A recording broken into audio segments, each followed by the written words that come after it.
kami dari kelompok 10 akan mempresentasikan tentang perekonomian Indonesia di era globalisasi.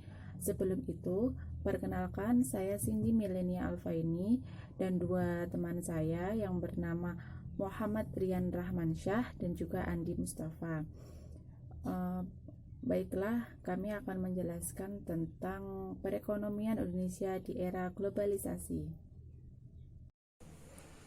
Bab 1 Pendahuluan, latar belakang. Kata globalisasi menunjukkan gejala menyatunya kehidupan manusia di bumi tanpa mengenal batas-batas fisik, geografik, dan sosial yang kita kenal sekarang ini. Globalisasi membawa banyak pengaruh dalam kehidupan kita, baik sebagai individu maupun dalam kehidupan bermasyarakat, berbangsa, dan bernegara. Perubahan dari globalisasi tersebut di satu sisi dapat membawa kemajuan, namun di sisi lain dikhawatirkan akan menghancurkan atau sekurang-kurangnya mengikis negara bangsa atau nation state. Agar negara bangsa Indonesia tidak tergilas dampak negatif globalisasi tersebut, berbagai transformasi yang membawa perubahan tidak dipandang sebagai ancaman, tapi harus dipandang sebagai peluang untuk meningkatkan, mengembangkan, dan memperkokoh diri kita sebagai bangsa, agar sejajar dengan bangsa-bangsa lain yang telah maju.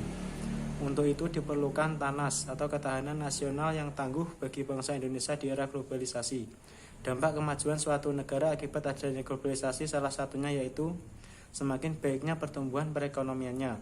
Presiden menyebut kondisi perekonomian Indonesia saat ini semakin baik dibandingkan 3 tahun lalu. Ia menggarisbawahi perekonomian Indonesia tumbuh lebih dari 5% setiap kuartal tahun ini dan diperkirakan oleh pemerintah akan meningkat 5,4% pada tahun yang akan datang. Proses globalisasi merupakan suatu rangkaian proses yang mengintegrasikan kehidupan global melalui internasionalisasi perdagangan dan internasionalisasi pasar dari produksi dan keuangan, internasionalisasi dari komoditas budaya yang didukung oleh sistem telekomunikasi global yang semakin canggih, sehingga interaksi global dapat diakses atau dilakukan dengan mudah berkat adanya teknologi komunikasi yang dalam perkembangannya sudah semakin canggih. Yaitu menghadapi hal ini tentunya Indonesia harus meningkatkan mutu pendidikan, baik dalam hal perbaikan fasilitas, manajemen maupun sumber daya manusia bangsa Indonesia itu sendiri, sehingga pendidikan Indonesia mampu bersaing dan tidak tenggelam dengan negara lain. Maksudnya berbagai pengaruh globalisasi terutama menyangkut pendidikan harus ditelaah lebih mendalam, sejauh mana globalisasi mampu mengarahkan perkembangan pendidikan Indonesia, apakah menjadi lebih baik atau sebaliknya. B. Kajian teori. Teori yang akan dikaji antara lain 1. Kekuatan atau pertahanan Indonesia dalam menghadapi globalisasi. 2. Perekonomian Indonesia terkini. 3. Tingkat pendidikan saat ini dan ke depan. Dan juga yang terakhir atau yang keempat, menyongsong Indonesia gemilang. C. Rumusan masalah. A. Bagaimana cara Indonesia kuat dan bertahan dalam menghadapi era globalisasi? B. Bagaimana keadaan perekonomian Indonesia saat ini? C. Bagaimana tingkat pendidikan Indonesia saat ini dan di masa depan? Dan yang terakhir D. Bagaimana cara menyongsong Indonesia gemilang? Kekuatan dan pertahanan Indonesia dalam menghadapi globalisasi. Pada prinsipnya, proses globalisasi ada yang bertujuan internal dan pula tujuan impersonal. Proses globalisasi internal dapat dilihat misalnya pada kegiatan perdagangan dan pemasaran. Sedangkan proses globalisasi yang impersonal dapat kita lihat misalnya dalam gerakan keagamaan dan kecenderungan pasar yang sangat sulit dijelaskan sebab-sebabnya. Misalnya, munculnya mobil buatan Amerika di pasar dunia dewasa ini. Globalisasi yang dewasa ini dipicu dan dipacu oleh kemajuan pasar dalam bidang teknologi. Perkembangan kemajuan teknologi di sektor telekomunikasi, informasi, transportasi.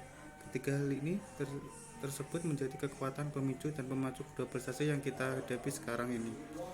Kekuatan teknologi tersebut telah mengubah masyarakat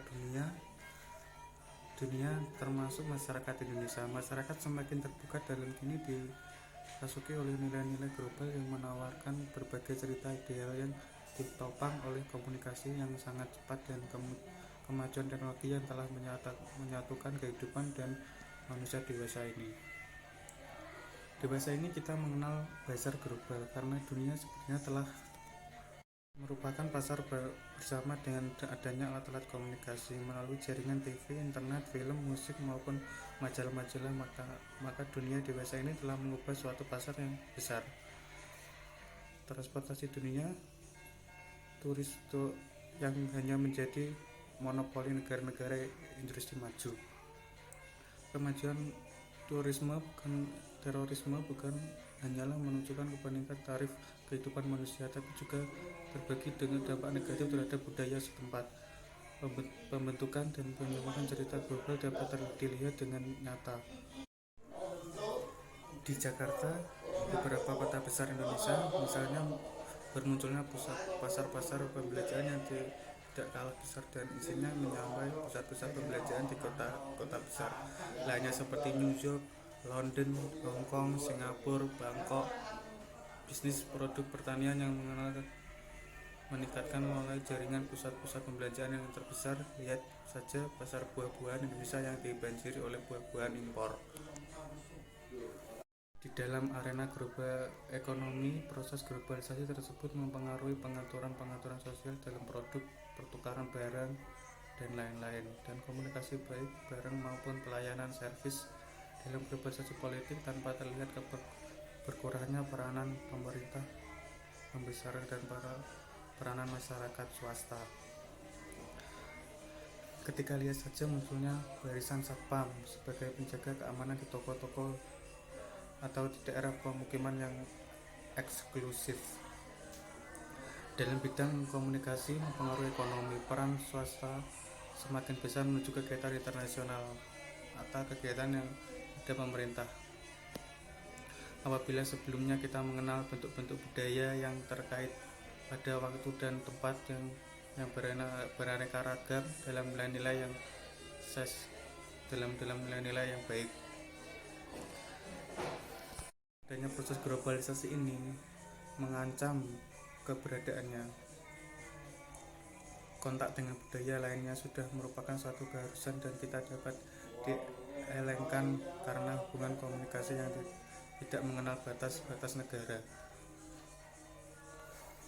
Jadinya relativifikasi nilai budaya dan memungkinkan munculnya upaya yang sifatnya internasional. Berikut ini beberapa cirinya. Perubahan konsentrasi ruang dan waktu, perkembangan barang-barang seperti telepon genggam, telepon seluler, dan internet menunjukkan bahwa komitmen global terjadi demikian cepatnya. Sementara melalui semacam